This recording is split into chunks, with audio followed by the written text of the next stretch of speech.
పర్యావరణాన్ని నిలువున నాశనం చేయడానికే యువత అంతా పూనుకున్నారని. మార్పు అనేది స్విచ్ నొక్కితే కరెంట్ రాదు. ఆ మార్పు అనేది మన జీవిత ప్రయాణం. ఏదైతే చెరువులు ఉంటాయో, నదులు ఉంటాయో, వాటిలో ఈ ప్లాస్టర్ ఆఫ్ ప్యారిస్ కలిపి జీవచల రాశులను కూడా నాశనం చేయడంలో ప్రథమ స్థానంలో లేమా మనం?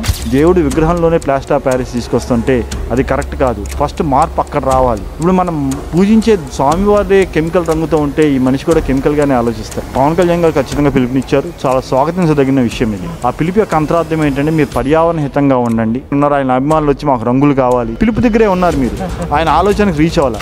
మొదట్లో ఖైరతాబాద్ వాళ్ళు మట్టి విగ్రహమే పెట్టారా, లేకపోతే వాళ్ళు కూడా ప్లాస్టర్ ఆఫ్ ప్యారిస్ని ఎంకరేజ్ చేశారు? ఈ వెరైటీ ముసుగుల్లో ప్రజల్లో నుంచి వచ్చిన రిక్వైర్మెంటే ప్లాస్టర్ ఆఫ్ ప్యారిస్కి నాంది పలికింది. ఇక్కడ మారాల్సింది ప్రభుత్వాలు కాదు, మారాల్సింది దేవుడు కాదు, మారాల్సింది ప్రజలు.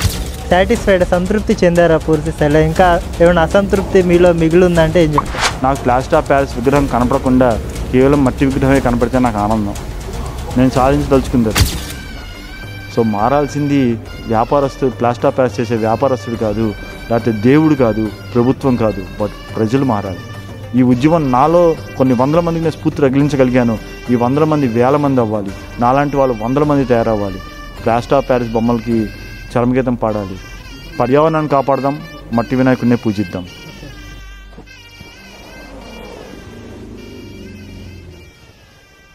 ఇలా చేయడానికి బాలగంగాధర్ తిలక్ అనే వ్యక్తి చవితి పందిళ్ళని స్టార్ట్ చేశాడు. యువత అందరినీ ఒక దగ్గరికి తీసుకొచ్చాడు. స్వతంత్రం వచ్చేసింది, 80 ఏళ్ళు గడిచిపోతున్నాయి.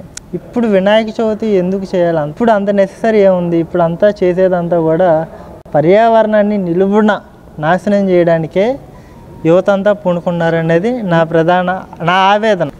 స్వతంత్రానికి ముందు బాలగంగాధర్ తిలక్ గారు గణేష్ ఉత్సవం చేద్దామని చెప్పి ఉత్సవ కమిటీ స్టార్ట్ చేసి, ఆ ఉత్సవ కమిటీలో అందరూ ఒక చోటికి తీసుకొచ్చి ఒక విగ్రహాన్ని ఏర్పాటు చేసుకుని, వాడకు ఒక విగ్రహం ఏర్పాటు చేసుకుని ఆ విగ్రహానికి పూజలు అర్పిస్తూ స్వామివారిని ఒక 11 రోజులు కొలవటం వల్ల జనాలందరూ ఒక చోటికి వస్తారు. ఆ వచ్చినప్పుడు మన మెసేజ్ ఏమైనా ఉందంటే బ్రిటిష్ వాళ్ళకి వ్యతిరేకంగా ఎలా పోరాడాలనే మెసేజ్ మనం జనాలకి దీని ద్వారా ఇవ్వచ్చనే ఒక వేదిక క్రియేట్ చేశారు. అప్పటి నుంచి మన భారతదేశంలో ఈ వినాయక చవితి ఉత్సవాలు అనేది ప్రారంభమయ్యాయి.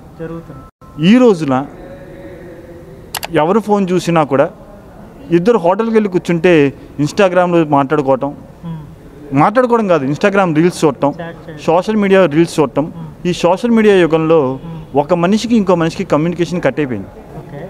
సో ఆ యొక్క మానవీయ కోణం ఏదైతే ఉందో, మనుషుల మధ్య సత్సంబంధాలు ఏర్పరచాలంటే అందరం కలిసి ఒక వేడుక చేసుకోవాలి.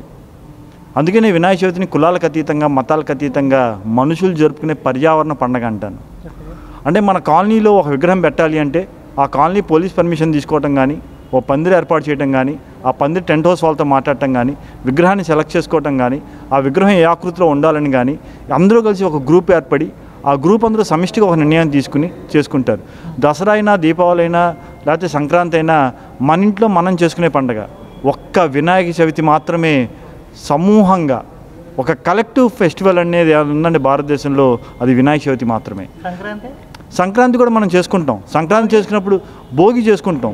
భోగి మనం కేవలం భోగి పళ్ళ ఊరికే చేసుకుంటాం. పిలుస్తాం, ఇంటికి పిలుస్తాం. మన ఇంట్లో మనం మన పిల్లకి భోగి పళ్ళు పోస్తుంటే పక్కింటి వాళ్ళని, ఎదురింటి వాళ్ళని, ముందింటి వాళ్ళని, వెనకింటి వాళ్ళని పిలుస్తాం. కానీ కలిసి పండగ చేసుకోం. వాళ్ళు మన ఇంటికి వస్తారు, మనం వాళ్ళ ఇంటికి వెళ్తాం. దసరాకి వస్తారు, సంక్రాంతికి వస్తారు, శ్రీరామనవమికి వస్తారు, ఏ పండగకైనా వస్తారు. కానీ వినాయక చవితికి అందరి ఇల్లు పందిరే. ఒక పందిరే అందరి యొక్క సమూహం అవుతుంది. అందరూ కలిసి ఏ పండగ, ఏ పని చేయాలన్నా సమిష్టిగా నిర్ణయం తీసుకుంటారు. ఇది నే ఒక్కరిని తీసుకునే నిర్ణయం కాదు, నా గ్రూప్ మొత్తం, నా ఉత్సవ కమిటీ మొత్తం తీసుకునే సమిష్టి నిర్ణయం అవుతుంది. ఒక అపార్ట్మెంట్లో విగ్రహం పెట్టాలన్నా, ఒక 20 ఫ్లాట్లు ఉన్న చిన్న అపార్ట్మెంట్ అయినా సరే అందరూ ఏం చేస్తారంటే అందరికీ ఫోన్ చేసి ఎలాంటి విగ్రహం తీసుకుందాం, ఏం చేద్దాం, ఎలాంటివి చేద్దాం, డెకరేషన్ ఏం చేద్దాం, టిఫిన్స్ ఏం పెడదాం, ఇలాంటి నిర్ణయం తీసుకుంటారు. భిన్నాభిప్రాయాలన్నింటినీ కలిపి ఒక ఏకాభిప్రాయం చేయడమే వినాయక చవితి. అది భారతదేశం యొక్క డిఎన్ఏ. భారతదేశం యొక్క డిఎన్ఏ రకరకాల కులాలు, రకరకాల మతాలు అందరూ కలిసి సమిష్టిగా ఒక దాటిపైన భారతదేశం అనే యొక్క దేశం పైన ఎలా అయితే ఉన్నామో అది కూడా వినాయక చవితికి వర్తిస్తుంది. ఏ ప్రాంతమైనా, ఏ మతమైనా, ఏ వర్ణమైనా, ఏ వర్గమైనా, ధనికైనా భేదైనా అందరూ కలిసి సమిష్టిగా చేసుకునే పండుగే వినాయక చవితి. అందుకే ఈ రోజుల్లో ఈ సోషల్ మీడియా యుగంలో ఈ మానవీయ సంబంధాలు పెరగడానికి ఈ వినాయక చవితి చాలా ఉపకరిస్తుంది. అంటే మానవీయ సంబంధాలు పెరుగుతున్నాయి, చక్కగా డీజే బాక్సులు పెట్టుకున్నారు, వాళ్ళకి నచ్చిన నచ్చిన పాటలతో డ్యాన్స్ వేస్తున్నారు. నిమజ్జనం రోజున పీకల్లాగా తాగి ఆ కల్చర్ని పూర్తిగా కలుషితం చేస్తున్నారు. కలుషితం అవడంతో పాటుగా ఏదైతే చెరువులు ఉంటాయో, నదులు ఉంటాయో వాటిలో ఈ ప్లాస్టర్ ఆఫ్ ప్యారిస్ కలిపి జీవచల రాశులను కూడా పూర్తిగా నాశనం చేయడంలో ప్రథమ స్థానంలో లేమా మనం? ఇక్కడ వ్యక్తిగత శీలం, జాతి శీలం అని రెండు ఉంటాయి. నేను వ్యక్తిగా ఎంత మంచిగా ఉన్నాను, నా సమాజాన్ని అంత మంచిగా ఉంచుతున్నాను. సమాజ అభ్యున్నతి, సమాజాన్ని శ్రేయస్కరం ఆలోచించిన వాడు తన వ్యక్తి గురించి ఆలోచించలేడు. ఫస్ట్ వ్యక్తి గురించి ఆలోచించుకుని నేను బాగుండాలనుకునేవాడు సమాజం ఏమైపోయినా పట్టించుకోడు. సో అలా కాకుండా ఎప్పుడైతే పర్యావరణ హితంగా పండుగ చేసుకుంటున్నారు, ఇప్పుడు వినాయక చవితి తీసుకుందాం. వినాయక చవితి యొక్క మూల సిద్ధాంతం గరిక. వినాయక చవితి భాద్రపద మాసంలో వస్తుంది, శ్రావణ మాసం తర్వాత. ఈ శ్రావణ మాసంలో మీకు వర్షాలు పడతాయి, కలుపు వస్తుంది. ఆ కలుపునే మనం గరిక అంటాం కొన్ని ప్రాంతాల్లో. ఆ గరికను తీసి స్వామివారికి పత్రిక సమర్పిస్తాం. ఎంత అద్భుతం! అంటే మన పొలంలో ఉన్న చెడు మొక్కలతో పూజ చేస్తాం. ఉమ్మెత్తకాయలు, అది కూడా ఒక కలుపు మొక్క, ముళ్ళుంటాయని చెప్పి అందరూ దాన్ని తీసి పక్కన పడేస్తారు. అలాంటి ఉమ్మెత్తకాయలతో స్వామివారికి పూజలు అర్పిస్తాం. వెలగపండు, ఇలాంటి వాటితో స్వామివారికి పూజలు అర్పిస్తాం. అలాగే తులసాకులు, మన ఇంట్లో తులసి చెట్టు పెంచుకోవాలని ఒక మంచి మెసేజ్. ఇలాంటి విభిన్న పత్రులతో 21 రకాల పత్రులతో ఏదైతే స్వామివారికి అభిషేకం చేస్తామో, పూజ చేస్తామో, ఇవన్నీ మనిషి అమ్ముకోలేని వస్తువులు. గరికని నమ్మలేం, కానీ గరికతో స్వామివారికి పూజ చేస్తే స్వామివారు హ్యాపీ ఫీల్ అవుతారని చెప్పి శాస్త్రం చెప్తోంది. అలాంటి పండగ అంటే పర్యావరణ హితంగా ఈ పండగ అద్భుతంగా ఉంటే ఆ వికృత పోకళ్ళు ఏవైతే ఉన్నాయో ఆ వికృత పోకళ్ళు మారాలంటే ఫస్ట్ స్వామివారి పైన భక్తితో స్టార్ట్ చేస్తే మెల్లగా అన్నీ కుదురుకుంటాయి. దేవుడు విగ్రహంలోనే ప్లాస్టర్ ఆఫ్ ప్యారిస్ తీసుకొస్తుంటే అది కరెక్ట్ కాదు. ఫస్ట్ మార్పు అక్కడ రావాలి. తద్వారా ఆ మార్పు అనేది అన్ని రంగాల్లో, ఇప్పుడు టెంట్ హౌస్ కానీ, డీజే బాక్సులు కానీ, సౌండ్ బాక్సులు కానీ, లైటింగ్లు కానీ, లేకపోతే ఏదైనా సరే అప్పుడు మనిషి మారుతాడు. ఇప్పుడు మనం పూజించే స్వామివారి కెమికల్ రంగుతో ఉంటే ఈ మనిషి కూడా కెమికల్గానే ఆలోచిస్తాడు. ఆ మార్పు తీసుకురావడానికి మేము ప్రయత్నం చేస్తున్నాం. ఆ మార్పు మేము చాలా వరకు సఫలీకృతం అయ్యాం. ఇంకా విజయవాడలో ప్లాస్టర్ ఆఫ్ ప్యారిస్ ఉండకూడదు, మట్టి విగ్రహాలే ఉండాలనేది మా యొక్క అభిమతం. పర్యావరణాన్ని పాడు చేస్తున్న వాళ్ళ గురించి మీరేం చెప్పదలుచుకున్నారు? పర్యావరణాన్ని పాడు చేస్తున్న వాళ్ళు అంటే ధర్మ ప్రకారం, శాస్త్ర ప్రకారం ఎవరైనా సరే చెడు చేయమని చెప్పరు. ఇవి అన్ని మతాల్లోనూ ఉంటాయి. తెలియకుండా జరిగిపోతున్న ప్రక్రియ అంటారు. మనిషి తన యొక్క ఆలోచన రేకెత్తించకుండా, ఆలోచించకుండా చేసే పనులు ఇవన్నీ. తెలియకుండా చేసే పనులు కాదు ఇవి. తను ఆలోచించాలి. మనం ఏ పని చేసేప్పుడు ముందు ఆలోచించాలి. ఇప్పుడు కొన్ని మతాల్లో మేకల్ని బలిస్తారు. మేకల్ని బలిస్తేనే మంచిదా, అది తింటేనే మంచిదా అని చెప్పి మనం ఆలోచించుకోవాలి. లేకపోతే ఇంకొకటి చేస్తేనే మంచిదా కాదు. ఇది ఎప్పుడైనా సరే మంచి అంటే ఏంటంటే కలెక్టివ్గా ఉంటేనే మంచి జరుగుతుంది. ఇప్పుడు నేను ఒక తప్పు మార్గంలో వెళ్తుంటే నా స్నేహితులు నన్ను మంచి దారిలో పెట్టడానికి ఆస్కారం ఉంటుంది. అలాంటి కలెక్టివ్ పండుగ ఏ మతంలో అయినా సరే ఉన్నది ఏమన్నా ఉంటే అది వినాయక చవితి మాత్రమే. అంటే డిప్యూటీ సీఎం ఎవరైతే పవన్ కళ్యాణ్ గారు ఉన్నారో అతను ఒక పిలుపునిచ్చారు, మట్టి విగ్రహాలని ఖచ్చితంగా పూజించాలి అని చెప్పేసి. మునుపటి సంవత్సరానికి ఇప్పటికీ ఏమైనా డిఫరెన్స్ ఏమైనా కనిపిస్తుందా ఆయన పిలుపు ద్వారా? అంటే మీరేం చెప్పారు? పవన్ కళ్యాణ్ గారు ఖచ్చితంగా పిలుపునిచ్చారు. చాలా స్వాగతించదగిన విషయం ఇది. ఎందుకంటే ఒక ప్రభుత్వాధినేత, ప్రజల్లో చాలా అభిమానం చూరుకున్న నేత, అలాంటి వాళ్ళు పిలుపునిస్తే ఖచ్చితంగా అది ఒక ఇన్ఫ్లుయెన్స్ అనేది ఉంటుంది ప్రజలపైన. ఉందా లేదా? నేను అదే చెప్తున్నాను, పూర్తిగా ఇన్ఫ్లుయెన్స్ అనేది ఉంటుంది ప్రజలపైన. కానీ ప్రజలు కూడా ఆ పిలుపు యొక్క అంతరార్థం ఏంటంటే మీరు పర్యావరణ హితంగా ఉండండి, ఎకో ఫ్రెండ్లీగా ఉండండి. ఎకో ఫ్రెండ్లీగా ఉండండి అంటే మీరు డ్యామేజ్ ఎక్కువ చేయకండి, వికృత పోకడలకు ఎక్కువ అవ్వకండి. మీరు ఎప్పుడైనా సరే ప్రకృతికి దగ్గరగా ఉండండి. అంటే ప్రకృతికి దగ్గరగా ఉండంటే జీన్స్ ప్యాంట్లు, టీషర్ట్లు వేయటం కాదు, సింపుల్గా కాటన్ కాదు, ఆయన ఎలా ధరిస్తారో అలాంటి బట్టలు ధరించండి అని చెప్పి ఒక మెసేజ్ ఇచ్చారు.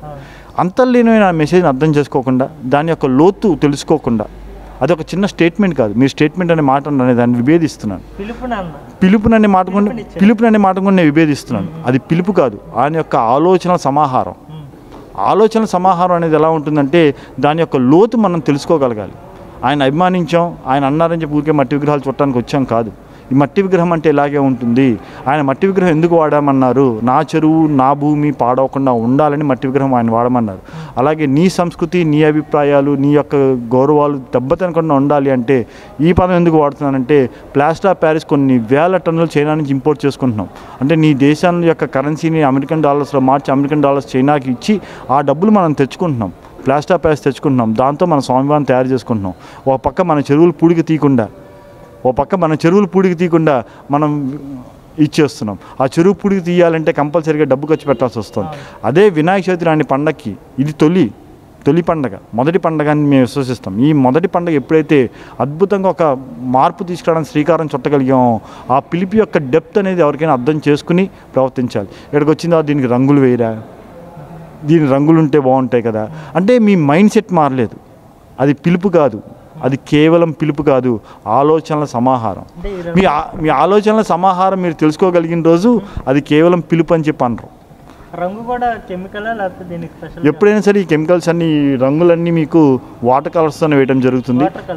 ఇది మీరు వాటర్లో నిమజ్జనం చేస్తే ఖచ్చితంగా అయిపోతాయి. కానీ ఎవరైతే మీరు ఇందాక పిలుపునిచ్చిన ఆయన ఉన్నారో ఆయన అభిమానులు వచ్చి మాకు రంగులు కావాలి ఇలాంటి క్వశ్చన్స్ అడిగితే మీరు అదే పిలుపు దగ్గరే ఉన్నారు. మీరు ఆయన ఆలోచనకు రీచ్ అవ్వాలా. మీరు కూడా మీ స్థాయి పెంచుకుని ఆయన ఎందుకు చెప్పాడో అర్థం చేసుకుంటే ఖచ్చితంగా ప్రపంచం మార్పుకి ఆ యొక్క మీరన్న పిలుపు ఉపయోగపడుతుంది. 8 సంవత్సరాల్లో భూమి ఆర్గానిక్స్ ఏం సాధించింది, ఏం మెసేజ్ ఇవ్వగలిగారు, పబ్లిక్లో ఏం అవేర్నెస్ తీసుకురాగలిగారంటే ఏం చెప్తారంటే సాటిస్ఫైడ్, సంతృప్తి చెందారా పూర్తి స్థాయిలో? ఇంకా ఏమైనా అసంతృప్తి మీలో మిగిలిందంటే ఏం చెప్తారు? మనిషి యొక్క జీవితంలో సంతృప్తి అనేది ఎప్పుడు ఉండదండి. నేను చెయ్యాలి, నాకు ప్లాస్టర్ ఆఫ్ ప్యారిస్ విగ్రహం కనపడకుండా కేవలం మట్టి విగ్రహమే కనపడితే నాకు ఆనందం. నేను సాధించదలుచుకుంది అది.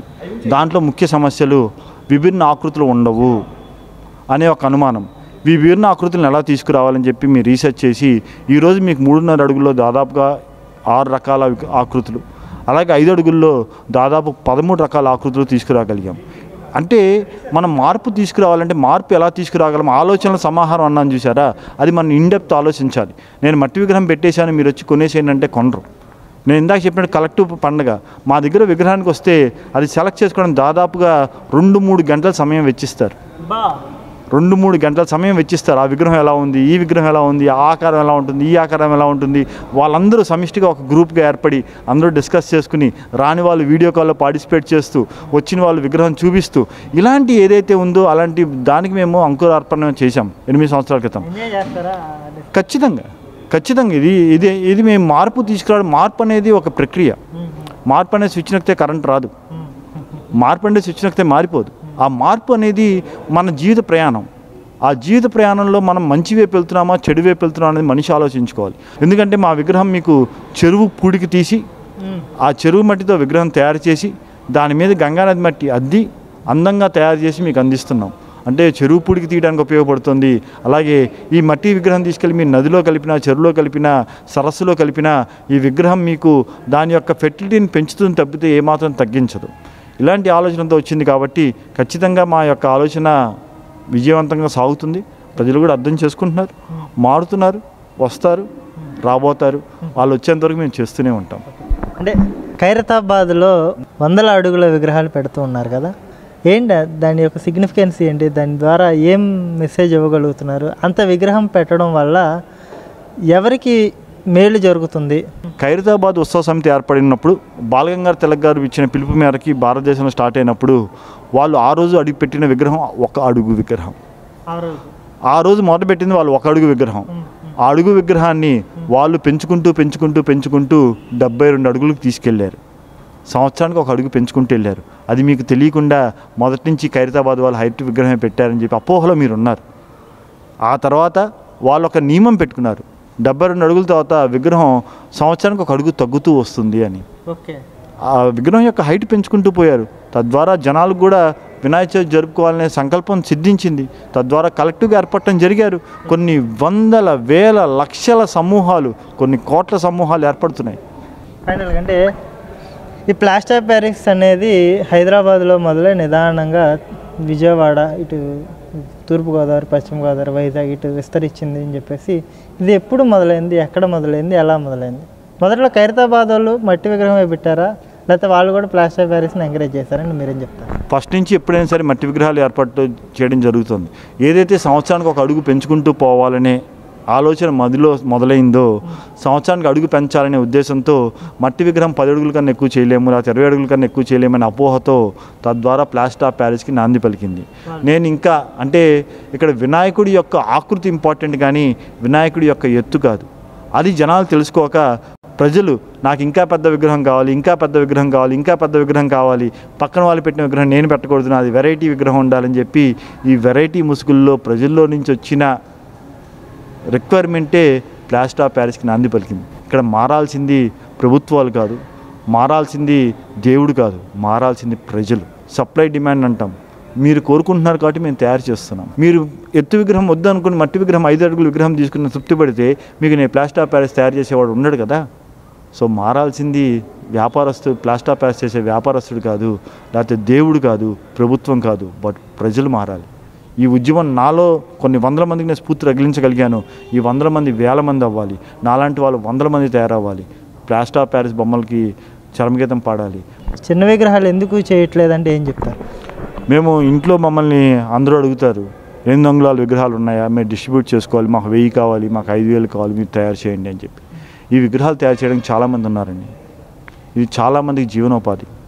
మేము ఇక్కడ డబ్బు కోసమో దేనికోసమో రాలేదు, మాది ఉద్యమం.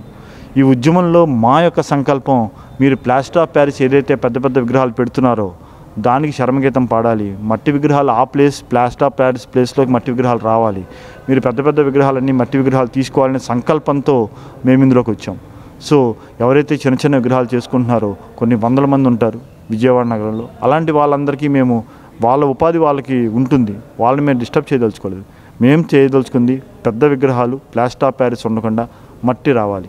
మీ అపార్ట్మెంట్లో కానీ మీ పందిల్లో కానీ నాకు ప్లాస్టర్ ఆఫ్ ప్యారిస్ విగ్రహం పెట్టకుండా ఉండాలి అంటే మట్టి విగ్రహాలు అందుబాటులోకి తీసుకురావాలి. కాబట్టి మేము ఉద్యమం కింద చేసి విగ్రహాలు అందుబాటులోకి తీసుకొచ్చాం. అందుకే మేము చిన్న విగ్రహాల జోలికి వెళ్లకుండా చిన్న విగ్రహాలు ఎవరైతే చేసుకుంటున్నారో వాళ్ళంతా వాళ్ళని చేసుకోమని చెప్పి అందరికీ ఒక మెసేజ్ ఇవ్వడం జరిగింది. ఫైనల్గా ఏం చెప్తారు? భూమి ఆర్గానిక్ సరుకులు పర్యావరణాన్ని కాపాడదాం, మట్టి వినాయకుడిని పూజిద్దాం. చూసారు కదా, ఇది సబ్జెక్ట్ అన్న కూడా చాలా క్లియర్గా చెప్పాడు అనుకుంటున్నాను. ఇంకా ఈ విషయాలన్నీ విని మీరు ఇంకా ప్లాస్టర్ ఆఫ్ ప్యారిస్ విగ్రహం పెడితే మీకన్నా బుద్ధి తక్కువ మనుషులు ఎవరు ఉండరు అనేది నా వ్యక్తిగత అభిప్రాయం. ఇప్పటికైనా మారండి. మీ ద్వారా పర్యావరణానికి మీరు మేలు కలిగించే విధంగా మీరు భాగస్వాములు అవ్వాలని చెప్పేసి మా ఛానల్ జన చైతన్యం తరపు నుంచి అయితే ఒక చిన్న పిలుపునైతే మేము కూడా ఇవ్వడం జరుగుతుంది. Thank you, one and all.